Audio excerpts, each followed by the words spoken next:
आप जगह जगह ट्रैवल करते हैं, अलग अलग एस्पिरेंट से मिलते हैं और मोटिवेशन देते हैं। जितना भी प्रिपेयर कर ले आप, जो उस 1 साल की प्रेपरेशन, 2 years, कई लोग 3 years प्रेपरेशन सब कुछ छोड़ देते हैं और केवल केवल एक IAS या IPS बनने के लिए तैयार करते हैं। बट बहुत सारी तैयारी हो नहीं पाती, लाइक अनहोनी, सो टू से। मे बी फैमिली में एक मृत्यु हो गया, आपने आसपास फेलियर देख लिया तो आप खुद डिमोटिवेटेड हो गए। कितने मोटिवेशनल टॉक सुन कर भी, बट प्रैक्टिकली वो इम्प्लीमेंट नहीं हो पा रहा है। सो दिस, एंड कितना भी प्रिपेयर करो, प्रेपरेशन काफ़ी नहीं है। तो हाउ डू यू, आप जिन लोगों से मिले हैं, आप कैसे इन सब डिफरेंट सिचुएशंस में एक ही तरीके से बात कैसे कर पाते हैं? क्योंकि everyone, someone's in depression, someone's going through physical problem, family में पैसे नहीं है, घर में पैसे कैसे चाहिए, there is so much happening. So how do you नहीं, बड़ा डील? इम्पोर्टेंट पॉइंट है। और एक लेक्चर में या एक टॉक में आप जेनरिक बात करेंगे, उसमें there are different people listening, उनकी कोई लाइफ में कुछ अनहोनी है। और मैं यूपीएससी एस्पिरेंट्स और बहुत से दूसरे स्टूडेंट से भी बात करता हूँ, उनकी लाइफ में कुछ ना कुछ हो रहा होता है सभी के। तो अगर कोई अनहोनी हुई है या कोई मिसहैप हुआ है तो obviously they going through a setback. और कई बार मैं उनको इनवाइट भी करता हूँ कि आप अलग से बात करिए, या Q&A में, या इंस्टाग्राम पे मैसेज करिए, लिंक्डइन पे करिए, कहीं भी करिए। तो उसके बाद मैं रिप्लाई करता हूँ सबको। Q&A में बहुत मैं डेप्थ में जाता हूँ, I really listen to the questions. लेकिन जो यूपीएससी एस्पिरेंट्स हैं, किसी भी कंपटीशन के एस्पिरेंट्स हैं, उनको मैं यही कहूँगा कि देखिए, उतार चढ़ाव या प्रॉब्लम्स आएंगी, and we have to be determined. अब मेरी अपनी लाइफ में मेरे फादर तब चले गए जब मैं IAS की तैयारी कर रहा था, and he was an IPS officer. He died at the age of 50 only, और वो सर्विस में थे ऑब्वियसली। और मैं 24 का था, या 23, 24। तो उस टाइम जो सेटबैक था वो बहुत ज़्यादा था, मृत्यु हो गई उनकी और he passed. And I was then appointed to the HCS in his place. लेकिन मैं चाहता था UPSC में जाना, वो तैयारी स्कटल हो गई, बीच फैमिली में रह गई? बीच में रह गई। और फैमिली को मुश्किल में महसूस हुई, तो मुझे जॉब मिल गई, तो मुझे ले ली मैंने। अब अल्टीमेटली IAS में प्रमोशन हुई, वो ठीक है, दैट्स ऑल फाइन।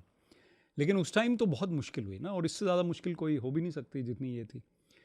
आप डील कर रहे हैं उस डेथ के साथ, लेकिन आपको वो रिस्पॉन्सिबिलिटी भी है कि, so it's really tough situation where responsibility भी है, लेकिन आप वो मौन भी करना चाहते हो भी रहा है। हाउ डिड यू, कैसे सो किया आई आपने वॉज ये? Not that spiritual, and I did not have that benefit. बहुत मुश्किल हुई, बहुत टाइम लगा, और फैमिली को बहुत टाइम लगा उसमें उभरने के लिए। और क्योंकि वो पर्सनैलिटी भी ऐसी होती हैं, या थी उनकी, कि वैक्यूम बहुत ज़्यादा हो गया।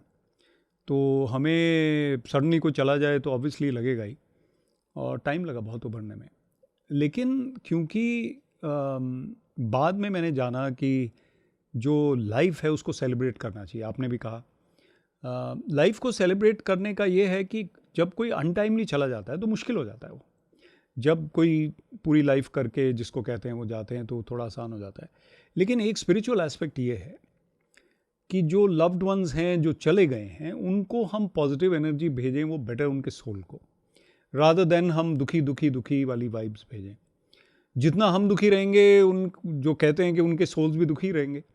तो we should send them that those prayers and that vibe and that meditation which is giving them peace, और हमें भी पीस देगा वो। तो ultimately, where are our departed loved ones, एक बुकलेट है परमहंस योगानंद जी की टॉक्स में से, कहाँ हैं वो लोग जो चले गए। तो जब हम उनको ये समझते हैं कि वो किसी हायर रेल में, अच्छी सिचुएशन में, एस्ट्रल वर्ल्ड में, कॉजल वर्ल्ड में, जहाँ भी गए हैं, वो हमें नहीं पता कहाँ गए हैं। अगर हम ये समझें कि वो हायर वर्ल्ड में गए हैं, तो हमें थोड़ा आसान हो जाता है उसको महसूस करना। अब मैं किसी चीज़ की तैयारी कर रहा हूँ, साथ साथ मैं प्रिपरेशन कर रहा हूँ, स्ट्रगल कर रहा हूँ कंपटीशन की, उस टाइम में ऐसा कुछ हुआ तो सेटबैक होगा। लेकिन कहीं ना कहीं मुझे उसमें से उभरना भी पड़ेगा, और लाइफ तो चलेगी उसके बाद भी। बाकी फैमिली मेम्बर्स का भी ध्यान रखना है, या जो भी करना है। तो I was 24, my mother and I, हम लोगों ने फिर संभाला फैमिली को। सिस्टर्स यंगर थी दोनों, और फिर हम तीनों की शादी हुई 2-3 साल के बाद, फिर दूसरी की हुई, तीसरी की हुई। तो लाइफ जो है वो चलती रहेगी, और मैं चले जाऊंगा, कोई और चला जाएगा, तभी चलती रहेगी। तो one has to realise that, and one has to come out of it. लेकिन हायर एस्पेक्ट में मुझे लगता है कि यहाँ पे हम कुछ सीखने आए हैं, वो सेटबैक्स भी हमें सिखाते हैं। तो मैंने जो सीखा वो यही था कि हमें मजबूत बनना ही है, और हमें उनको उनके लिए प्रेयर करके ज़्यादा रोने धोने से नहीं, और हमें उनकी लाइफ को सेलिब्रेट करने से ही खुशी हमें भी मिलेगी और उनको भी मिलेगी।